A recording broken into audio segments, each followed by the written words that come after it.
दोस्तों, आज हम चमार जाति की बात करने जा रहे हैं। हम किसी भी समुदाय अथवा धर्म को किसी भी तरह की चोट नहीं पहुंचाना चाहते, क्योंकि ये हमारा उद्देश्य नहीं है। हमारा उद्देश्य है कि सिर्फ जात पात से ऊपर उठकर कुछ कहने और सुनने का। सच वो नहीं है जो आप जानते हैं, सच वो है जो आज हम आपको बताएंगे।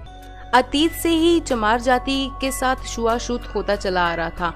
कोई भी ऊंची जाति का व्यक्ति नीच जात को हाथ लगाने से कतराता था, लेकिन चमार जाति के पीछे एक बहुत ही बड़ा गौरवशाली इतिहास है जो आज हम आपको बताएंगे। दोस्तों, हिंदू धर्म की एक विडंबना रही है कि वो हमेशा ही जात पात में उलझा रहा। इसने अपनी जड़ों को समझने की कोशिश ही नहीं की। इसी बात का फायदा अंग्रेजी ताकतों ने उठाया और बरसों तक हिंदू धर्म पर गुलामी का राज रहा।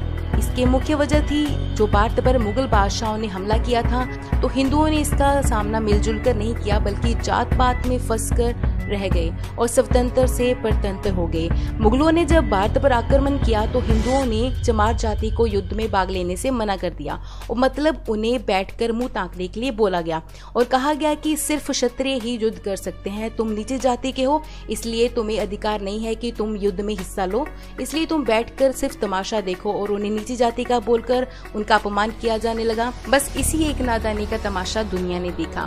दोस्तों, हम आपको बता दें कि हमारे जो पूर्वज थे चमार जाति को छूने से कतराते थे, जबकि ये चमार जो है ये क्षत्रिय, ये चवर वंश के हैं। चवर वंश का बिगड़ा हुआ रूप ही चमार है।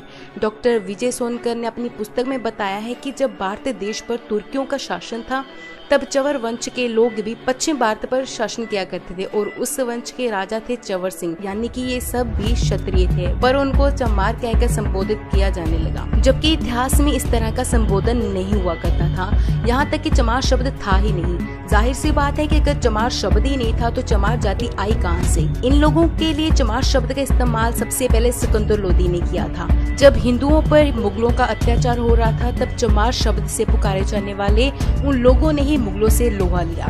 मुगलों के खिलाफ इन्होंने बगावत की। इन लोगों पर दबाव बनाने के लिए सिकंदर लोदी ने इन्हें चरम के काम में धकेल दिया। ये सिकंदर लोदी ही था जिसने पहली बार चवर वंश के उन क्षत्रिय लोगों को चमार शब्द का इस्तेमाल करने पर मजबूर किया। आपको बता दें कि इस चमार जाति के गुरु संत गुरु रविदास जी थे, जो कि रविदास के नाम से जाने जाते थे।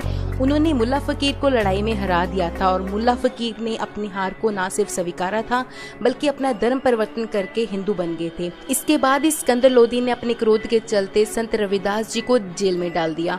तब पूरी दिल्ली को इन्हीं चवर वंश के लोगों ने घेर लिया। इन्हीं लोगों के दबाव के चलते सिकंदर लोदी को संत रविदास जी को आजाद करना पड़ा।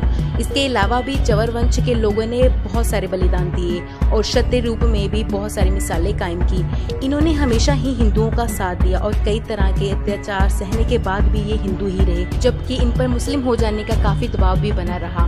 हिंदुओं को चाहिए था कि वे अंग्रेजों पर विश्वास न करके इन लोगों पर विश्वास करते, जिन्हें हमेशा ही अछूत कहकर ही पुकारते रहे। हालांकि सच्चाई कहते हैं कि हिंदू धर्म आज भी कायम है और इसमें चवर वंश का ही हाथ है। ये चवर ही है जिन्होंने नीच कहलवाना पसंद किया और दूसरों के नीचे काम करना स्वीकार किया और अपना धर्म परिवर्तन नहीं किया। ये है वीर क्षत्रिय चवर। इसलिए हमें समझ जाना चाहिए कि कोई भी जाति बड़ी या छोटी नहीं होती। बड़ी या छोटी होती है हमारी सोच, जिसके चलते हमें कोई भी उलझाकर जात पात में फंसाकर हम पर राज करना शुरू कर देता है। तो हमें चाहिए कि इस जात पात से ऊपर उठकर मानव जाति को प्यार करें, क्योंकि मानव जाति एक है और हमें जात पात में भरोसा नहीं रखना चाहिए। दोस्तों, अगर आपको हमारी ये वीडियो अच्छी लगी हो तो लाइक कमेंट जरूर करें और सब्सक्राइब करना मत भूलें और बेल आइकन को जरूर दबाएं, ताकि हमारी आने वाली हर अपडेट आप तक सबसे पहले पहुंचे।